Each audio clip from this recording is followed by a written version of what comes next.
When the son of a rich family falls for the daughter of a nutty family who aren't in it for the pursuit of dollars, hijinks are bound to be the result. And what do you know, but You Can't Take It With You is filled with jinks that are high. But a straightforward product you can and should think about putting some money towards is something none of these 30s era people could even dream of, no matter how much money they had. That's because Sparkplug coffee was still decades in the future.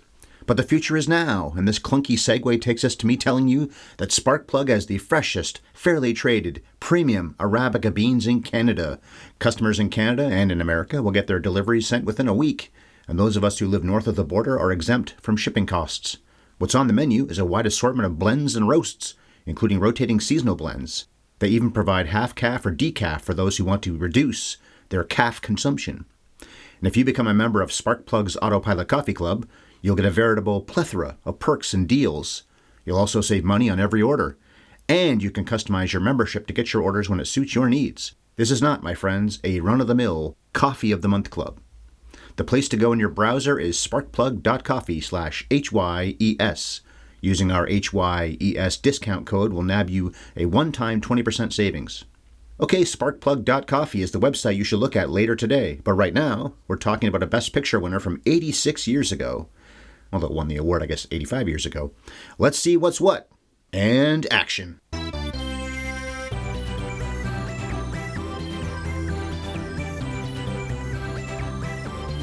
Have you ever seen You Can't Take It With You? Hi, film chums, and thanks a bunch for listening to the 578th podcast on this channel. That's 578 episodes on Have You Ever Seen? We scamper back into cinema's past and we review the motion pictures we find there. And we don't feel bad at all for ladling out oodles of spoilers. It's a Friday, so I'm on my own today. You never hear my wife Bev's voice in my Friday solo shows. And who am I? Well, I'm Ryan Ellis, the fellow who just wants to marry Jean Arthur in peace, not have all that pesky president of the company stuff hanging over my head. Well, that describes Jimmy Stewart more than me, but a fellow sure could do worse than marrying Jean Arthur. When I do these solo shows, I dig into all the corners of the plot, but I do it sequentially. There will be some tomfoolery, of course, which is fitting for a comedy, a so-called comedy. I'll also query about things that don't make sense. I'll be querying, maybe even make fun of the movie from time to time. So Those Wacky Sycamores was a movie that, Sycamore and Vanderhoffs, was a movie that Columbia Pictures released a few lifetimes ago on September 29th, 1938. Not only did critics like it, but it looks like it did pretty well with the ticket-buying public. The website The Number says this extravaganza was number 2 at the domestic box office that year. The Rotten Tomatoes reviews are strongly in favor of You Can't Take It With You. 94% of critics have said it's good, with an average of 7.5 out of 10. There are 79 reviews on the site, which is a surprising amount for a film that came out over 85 years ago.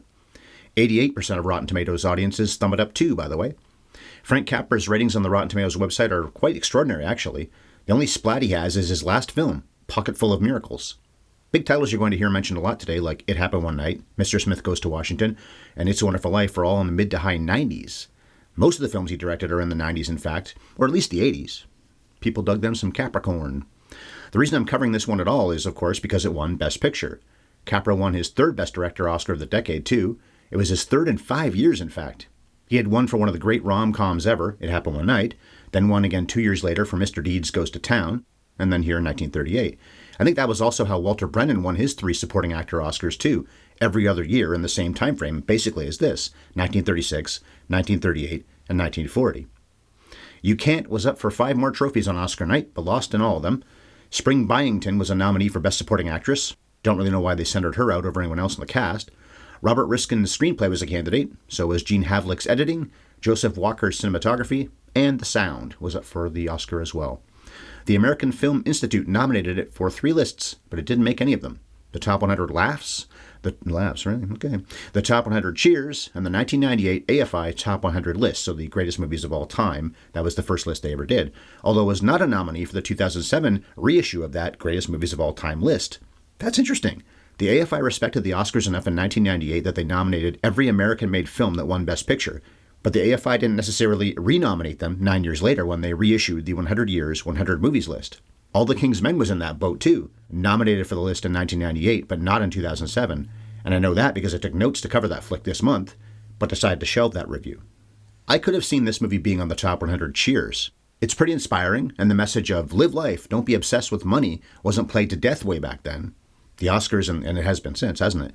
And the Oscars and the enduring feelings people have about this one, that I can't explain.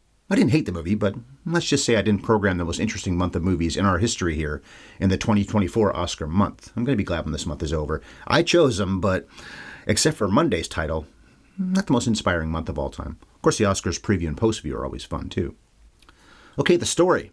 After the typically jaunty opening credits we usually got back in this era, we see Edward Arnold arriving at his big office. He was in Washington lobbying to get a monopoly on munitions. I think this movie's set in New York, but I wasn't really sure about that as I was tidying up my notes a little while ago, so I took out the references to New York in this, but I don't think it's LA either. Maybe it's just supposed to be any town, USA. Anyway, he was in D.C. lobbying to get a monopoly on munitions.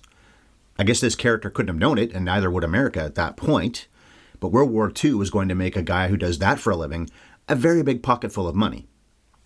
Jimmy Stewart is both a vice president in the company and Edward Arnold's loving and lovable son. Both men are named Anthony Kirby, although Jimmy's always going by Tony, and I usually call in this review the old man Kirby. Kirby Sr., there you go, I'll call him that too, gets angry on the phone with a lackey who hasn't quite secured all the land that surrounds a competitor's company. Do that, and they can ruin his business. Capitalism! Predatory capitalism. This is wrong. I think Joe Biden said something about this lately. Not this movie, of course, but that idea. It's not right to do that to people. Have the best product, sell the most, do well. Don't destroy everybody else. That's not capitalism. And since we know this movie is all about big business clashing with salt-of-the-earth types, then you only get one guess which family owns this house they're talking about and won't sell. Lionel Barrymore is Martin Vanderhoff, the grandpa of the family who owns that house. Of course, it's the Vanderhoff house, but you got the Sycamores, you got the Carmichaels, because his daughter, does he have more than one daughter? Anyway, Spring Byington's character married Paul Sycamore. Barrymore wasn't in a wheelchair in this film, as he was in It's Wonderful Life and in Key Largo. Lionel was developing arthritis in real life, so he needed help to stand or walk at all by this point, which he does a little in Key Largo. He does stand up at one point in that movie when he gets mad. Here he uses crutches with the excuse that he hurt himself when he slid down the banister at the family home. One of his granddaughters dared him to do it. Judging by a scene we get later, I'm guessing the granddaughter was Jean Arthur, not Ann Miller. Mr. Blakely, that lackey I talked about, tries to get Gramps to sign the deal to buy the house, but the man in crutches says no, and the banker Vanderhoff had been speaking with, Poppins, wants to be an inventor and has been encouraged to do that by Vanderhoff. So Poppins pulls a Dorothy and Jerry Maguire, quits his job, and up and leaves with the old man. And here's the Sycamore house, Vanderhoff house, whatever. There are kittens and crows everywhere. I guess this crow is the same one we see in The Building Alone in It's a Wonderful Life. Capra always had a lot of animals in his movies. I think. Well, definitely this one and It's a Wonderful Life. Billy, Uncle Billy, has all kinds of them in his house, too, when he goes to try to find the money that he misplaced, that Mr. Potter stole. We meet Penny and Paul Sycamore. We also meet their daughter, Essie, and her man, Ed Carmichael. I have that right. She's the daughter, right? I think so. So there's Spring Byington, Samuel Hines, Ann Miller, and Dub Taylor, the actors playing those characters. Essie likes to dance, and Penny likes to write, and charmingly uses a kitten as a paperweight. I like that moment. And since the best way to introduce us to characters in a movie is to have someone walk into a house and have someone in the movie introduce him to everybody, that's Grandpa's joyful task. I mentioned inventors. Well, son-in-law Paul is one too, blowing things up in the basement and making a lot of noise with that guy DePina. That's his name, right? What's his name? Halliwell Hobbs? Yeah. A running gag begins here where the Home Sweet Home plaque is knocked off a pillar when the guys in the basement get up to no good. So the plaque, of course, is in the living room, and they're underneath, down in the basement. We're a little more, that's where basements tend to be, underneath. We're a little more than 20 minutes in, and now here's Jean Arthur. Stenographer Alice Sycamore here works for the Kirby Company, and she and Tony are already sweet on each other. No meet cutes for these two. They're already cute, and they're looking like they want a marriage license so they can get to bumping. In these old movies, I've been saying this a lot lately, if you want to do it, you better be married. Tony's mother walks in and sees this lovey-dovey stuff, which distresses her so. After all, the son of a rich man can't marry a secretary. Never mind which family Alice belongs to, the one that's blocking Dad from taking over with his unfair business practices. Of course, no one would know that Alice Sycamore is involved because the house the Kirbys want to buy out is listed under Vanderhoff. Oh, and it hasn't gotten past me that the Baileys live at 320 Sycamore in It's Wonderful Life. That must be an homage to this. Either that or Capra loves trees. Tony and Alice sit down in his office and he announces that he does intend to marry her. He lies to her, though, and says that his mother is cool with it. And he claims that he always gets what he wants because if he yells loud enough, he gets his way, and then proves it by scaring the hell out of the office boy when he walks in the room. This isn't the first time that Tony will tell Alice a white lie. Their marriage, if it ever happens, will be built on deceit. Grandpa goes outside and is confronted by his neighbors, most of whom are grown-ups and all of whom are calling him Grandpa. They're worried that the Kirbys are buying everybody out. Well, Grandpa isn't going to sell, so no factory. Although I don't know what the big deal is. If you've already agreed to take the deal and you got a pretty penny for your house, then why are you so worked up? Did they have to sell? It's the man who plans not to play ball who should worry that some Scooby-Doo antics to scare him into selling is in his future, not the people who've already agreed to go. Let's pull off this mask and see who the ghost really is. It's Old Man Vanderhoff, or Old Man Kirby, Old Man Capra. Director's breaking the fourth wall. Alice comes home and lets everyone know that her beau is coming over for a visit. Then the family horses around while Alice goes upstairs to hang out with Gramps. Arthur and Barrymore share a nice scene where he asks about her boyfriend, then tells a story about how crazy in love he was with her grandmother right from the start. It appears that Grandma has shuffled off into the great beyond. And because the memories in that house are so strong, Martin can't leave his home, which is somewhat weak logic. Your memory works, no matter where you live. Although maybe he senses that in a few years, as he gets older here, he might start losing his marbles and living somewhere else won't stir up the good memories the way that being in the house they shared would. Also, I know that some people really get attached to the family home. I never really felt that way. When my parents sold the place they lived in for well over 30 years, I was glad for them and didn't miss the place at all. Still don't. They were too old to keep dealing with an acre of land out in the country. They're also closer now to get to. Not that it's close, but it's closer, and I get worked up about a lot of things, but not family homes. Anyway, at least we know now just how motivated Grandpa is to avoid selling out to Kirby. I thought we were going to have a thing where we wouldn't find out for a while that Alice was nutty, or is nutty, about a member of the Kirby clan, but then she just up and tells him about Tony. I guess the old feller doesn't yet know who his antagonist is going to be in this flick. Either that or he's no-selling to her that this is a problem. Young Tony shows up and naturally gets a friendly welcome from this family. I guess Capra was going for high comedy when they sit him down in a low chair and grill him with questions. Since Stewart was so tall, this way they get to be a few feet taller than him. And he looks pretty boyish in this scene, too. It's fairly charming, actually. While all this is going on, Grandpa is also being grilled across the room. Only he's taking it from an IRS man who's on him about paying his income taxes. I guess the old man just doesn't believe in it. So that's how it works. Don't like taxes? Don't pay them. Even though this Henderson guy is being a prig about it, he's not wrong. We pay taxes so that civilized societies can have relative safety and freedom and roads and hospitals and police and firefighters and traffic lights and public parks. Why don't people get that? That's what Obama was saying when he got burned for, "You didn't build that comment he made.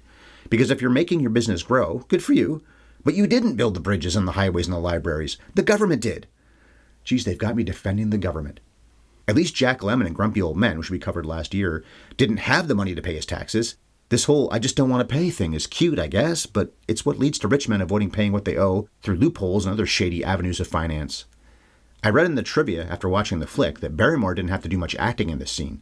He was a Republican and wasn't a fan of taxes in real life either. And I'm sure an actor who had already been working for over 30 years just couldn't scrounge up the dollars to pay what he owed. Couldn't find it anywhere. I'm going to sit here and feel bad for the guy now. Okay, that's done. Look, who wants to pay taxes? I don't. But I've made my point. Back to the movie. Bev and I talked about Oscar nominee Misha Auer in My Man Godfrey a few years ago. He was nominated for that movie, supporting actor. Well, here he is as Kolenkov, a few years after he monkeyed his way through that movie. I guess he's Essie's ballet teacher. A little of this guy went a long way in My Man Godfrey, and that's pretty true in this flick, too. Tony and Alice go out while the family sits down to dinner, and Tony and Alice have a nice date. I like when she says the big business scares you into buying things as a way of controlling you. That sentiment feels ahead of its time. This ends up being a pretty long scene where they talk about serious things, including how a friend of Tony's has a humdrum life, and he doesn't want that for himself. Making money for your family is a reason to have a job you don't want. Been there, am there, but it's also an excuse to not push for what you really want. Some kids interrupt their almost kiss and demand 10 cents, then they'll play some music. This is more aggressive panhandling than I normally see in the course of my day. At least the accordion one kid plays and the dancing the other kids do is fun. It's dated goofiness, but it's amusing. This is the kind of scene that a harsher editor would cut out, but it does provide some physicality and moderate good humor. Plus it allows Stewart and Arthur to have something to do. They each dance with a kid at separate points in this scene, other than just talk about serious things for the entire time. And I guess dancing in the park is illegal or something because the kids and the adults bolt when a stern-faced cop shows up and glowers at them. "You over there having fun? Cut it out." Tony and Alice end up at a fancy restaurant where his parents are having a business dinner. She gets introduced to everyone, but I guess Dad Kirby doesn't recognize the Sycamore name because, well, of course he wouldn't, because Vanderhoff owns the property he wants. Right. Hijinks ensue when a sign that says nuts that one of the kids in the park put on Alice is somehow still there without her noticing it, so Tony has to walk her backwards to their own table. Things get knocked over, and in 1938, I'm sure this brought about big laughs in the theater. Not here in my house in 2024. I don't really get what the point is of having Tony start a panic when he tells the maitre d' that he saw a rat. Many rats. This seems like a crappy thing to do to this restaurant. They didn't do anything to him. They might have to deal with the health inspector and shut down for a while after this idiotic lie. Funny. Sometime after, Capra brings back the slide down the banister theme as Alice comes downstairs by rubbing her nethers on the wood. Whee! The two families are supposed to meet to get to know each other, but not this particular night. The Sycamores are only planning for the visit the next day, not preparing for it in a matter of minutes. It's Tony's plan, though, to bring his stuffy parents over when Alice's family isn't ready for it, so that they won't be putting on a brave face and not being themselves. Something tells me these people always are just being themselves. You can't put on airs when you don't have airs. And when the Kirbys come in, they find music, dancing, painting, people posing for paintings, and a general clatter. If you look up snooty in the dictionary, the reactions of these rich old people to what is just a bunch of people having fun is what you'll find. I didn't make note of Mrs. Anthony Kirby's credits or who even plays her later on, so I'll say it right now, it's Mary Forbes. I know it's for laughs and to make the jerks look like jerks, but come on. People don't react with such obvious contempt just because their hosts are wacky and disheveled. People tend to default to being polite, even if they have more money than Buddha. Of course, I don't know that many rich people. Maybe I'm wrong about that. I'd say they might be quietly judging their host the whole time, but it isn't obvious like it is in this movie. But that's comedy for you, and it's the 30s. That's the way they did things. Of course, the elephant in the room is that Kirby Sr. and Grandpa don't know who each other is yet. Although, didn't I hear Kirby refer to Gramps as Vanderhoff? So he should know who this old coot is. Although I can bet that Grandpa doesn't know which big company is causing so much grief by buying up all the houses in their neighborhood, so he has a right to still be oblivious. And I guess maybe that Blakely guy would know Vanderhoff's name, but not necessarily the boss would know the name specifically of the house he wants. That's possible. The parents don't click, even though Mr. Kirby loves when Penny calls his wife's hobby silly. Arnold gets a nice long close-up where he has a big, "Yeah, tell her it's stupid," smile on his face. For some reason, Kulinkov just up an airplane spins Kirby, then they both end up clonking down to the floor. Yeah, they're rich and they're snooty and deserve to be brought down several pegs, but geez, man, what was that about? And since Alice is annoyed that Tony set her up by deliberately bringing his parents on the wrong night, she'd rather they all just leave. The fuzz shows up before the Kirby family can split, though. They're there because Ed had printed radical slogans on flyers and distributed them around town. I guess they're supposed to be communist slogans? And everybody's under arrest, especially after fireworks the inventors in the basement were working on go off. Now, what was the end game for this, even if the cops weren't there? These are the kind of explosions that can set half the block on fire and certainly burn down the Vanderhoff house. So what was their intention? I know comedy, but really, what was their intention? Although this is one way for Kirby to get the property. Let the fools who live there set the place on fire, then you can buy the rubble for cheap. Dad Kirby makes a big deal out of going to jail, and who can blame him? But the Sycamores just can't be brought down. They make a party of it, even though they're the reason for this imprisonment. Mrs. Kirby goes half crazy with all the salt-of-the-earth types on the ladies' side of the jail just talking to her in their street way. Then she lights into Alice and tells her to stay on her own side of the tracks. I say street way, but really what it seems to be is that some of these women were picked up for trying to sell their bodies. I'm a little surprised that the production code would allow that in this movie. Even if it's not blatantly obvious that's what they do and who they are. Meantime, back on the men's side, Kirby battles with Tony and Grandpa about their situation and about Tony's love for Alice. You really see that Jimmy Stewart wasn't a star yet because a lot of times in these scenes, he takes a back seat to other people. He gets to have reactions and amused faces, but doesn't really get to be the forefront of the film the way he would be in future, well, maybe most films he made after this, if not all of them. He would be the focal point of most scenes. Based on the name of the movie, you had to know this was coming, but the old men argue about Kirby's lust for money. Grandpa used to be like that too. Then just out of nowhere, he decided he wanted to start smelling a lot of roses. This is what happens with Jimmy Stewart and Harvey, isn't it? I used to be like that when I met Harvey, and I got all weird and drank all the time. And here we do get to hear the name of the movie when Gramps says, "That's the name of the movie." And Gramps says, "You can't take it with you." So I push so hard to keep trying to make more. The future, Mr. Gitz, the future. Kirby does not want to hear it, but it's certainly a lesson we could all stand to listen to. I say this every year the last little while, but I look forward to relaxing in the backyard and just staring up at the sky a lot this summer. Bev bought me a hammock for Christmas, and I don't intend to let it go to waste. For one thing, it's a great word, hammock. It's not like I lead the most stressful life, but those roses, they're not going to smell themselves. We don't have any roses. We have a lot of hydrangeas. Those hydrangeas, they're not going to smell themselves. Finally, the old guys figure out who each other actually is, and the lecturing that Grandpa starts doing does get heated. He apparently never loses his temper anymore, but we do see what kind of man he was before he decided to just live a life of fun. His dander is up, and the other guys in the drunk tank love it. especially when they hear him say that they are richer than Anthony P. Kirby ever will be because they have friends and laughter in their lives. This movie wasn't making me laugh at all, but I did love when the night court judge gets all gleeful when he finds out that A.P. Kirby is one of the people in the drunk tank. Something tells me that the rich man might not get a fair trial here. Kirby's 4 high-powered lawyers finally show up several hours late, although the Vandersicks, don't have representation, nor care to have any. Grandpa pleads guilty to the charges of disturbing the peace and manufacturing fireworks without a license, or something along those lines, and will be charged $100. It was a lot of money back then. Kirby finds the harmonica Gramps slipped into his pocket, and the change of heart we know is coming is blossoming here because he offers to pay their fine. But Capra does what he did at the end of It's Wonderful Life, and other people in the court who like the wacky family collect enough money to cover the fine. Alice finally speaks up and yells at Mrs. Kirby for not owning up to why they were there in the first place, that she and Tony are crazy about each other and they were making the families meet. She's had enough of this, "we're not good enough for you Kirbys," because she thinks it's entirely the other way around. And she might be right. Grandpa's family may be a lot much, but who would you rather hang out with? So the court case seems to be closed, but the gossip rags humiliate the Kirbys, who would like to avoid scandal more than nearly anything else, so I guess these headlines hurt them pretty badly. Alice takes off and leaves the city, which causes Tony to hunt everywhere, but he can't track her down. And Penny and the family refuse to help him. Even if they did know where she went, they say they wouldn't tell him. Alice sends the family a letter talking about how down she is and how much she misses them. Grandpa misses her so much that he decides to sell the house so they can all go be with Alice, wherever she is. Do they all have to go? Don't they have their own lives here in this town? And because now the deal can go through if they're going to sell, all the neighbors get notice that they have to leave in 10 days. Nobody was going to have to move if Vanderhoff didn't sell, but now they're all screwed. Kirby's business buddies are crazy happy about what's going to happen here, and they're ready to put Ramsey out of business, the competitor, who can't do anything to stop them from merging companies, and then they'll do whatever they want with the business. H.B. Warner shows up at this point, playing Ramsey, and he scolds Kirby for doing business the way he does. Ramsey's like Jacob Marley, warning Kirby that he's going to regret being this kind of money-obsessed a-hole. "I warn you, Ebenezer, change your ways."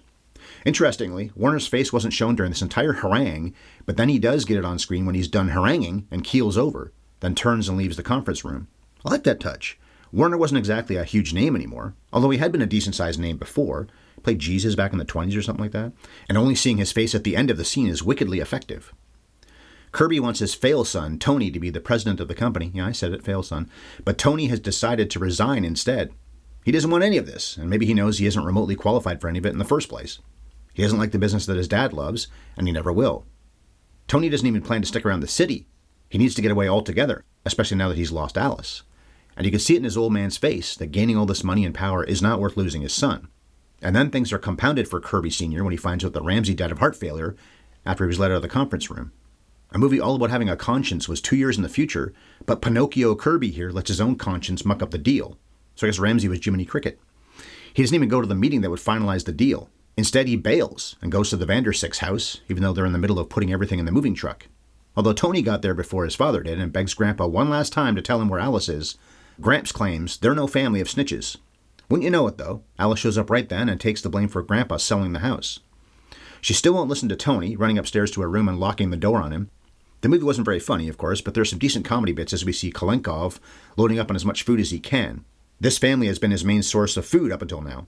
And then the inventors light off their last remaining firework, which knocks the Home Sweet Home sign off the pillar again. They ended up in jail for setting off fireworks, so they've clearly learned nothing.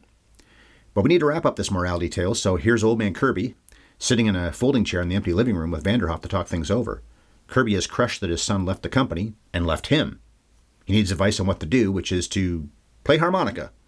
Not to solve the problem, but to have a spot of fun. Grandpa has a backup harmonica in his pocket, and of course Kirby has the one that was slipped into his pocket. Ed brings his keyboard back into the room. S.E. dances, and the two old dudes toss spit into their harmonicas, making a mockery of Polly Wally Doodle. They'll get better. Tony and Alice come down to see this fracas, including Kirby smiling for, I think, the first time in the movie. Everyone is enraptured. They dance and party as Kirby airplane spins Kolenkov, and dumps him to the floor this time. Although I think Mrs. Kirby is going to be a hard nut to crack. She faints again, like she did after the court case was over. Although the movie ends with one last family dinner, including the Kirbys, where we find out the young lover's engagement is back on and Tony's dad is going to sell back all the houses. No munitions factory, no monopoly. The Monocle Man will be so disappointed. And as dinner is served, and there's a prayer said by Grandpa, we're out. So the cast, and it's a big cast, so I won't highlight all of them. Jean Arthur is top billed. Jimmy Stewart wasn't quite the star he had become, so he's actually third billed behind Jeannie A. and Lionel B. Jean worked with Jimmy, Edward Arnold, and Capra again the very next year in Mr. Smith Goes to Washington. Before this, though, she was in Mr. Deeds Goes to Town with Gary Cooper. And of course, Frank Capra was their director on that. Her last film was Shane, which came out several years after she decided to retire. So she made Shane with George Stevens 5 years after working with Billy Wilder on Foreign Affair. Then she quit again, only to come back to work in TV a few times during the 60s. I believe on her own show, in fact. A lot of actors had their own show in the 50s and 60s. This was the first time that Jimmy Stewart worked with Frank Capra. I think it was 3 in total, this, Mr. Smith, and Wonderful Life. And it's the 9th time Jimmy Stewart has come up on this channel. We've covered Mr. Smith Goes to Washington, The Philadelphia Story, where he won his Best Actor Oscar, The Shop Around the Corner, It's a Wonderful Life, Harvey, Rear Window, Vertigo, and The Man Who Shot Liberty Valance. Lionel Barrymore has been in 3 other films that this podcast has reviewed in the past: Grand Hotel, It's a Wonderful Life, and Key Largo. It's funny to see him be so nice and moral in this movie, considering every Christmas I watch him be the horrific Mr. Potter. He's a far worse human being in that than Kirby is in this, incidentally.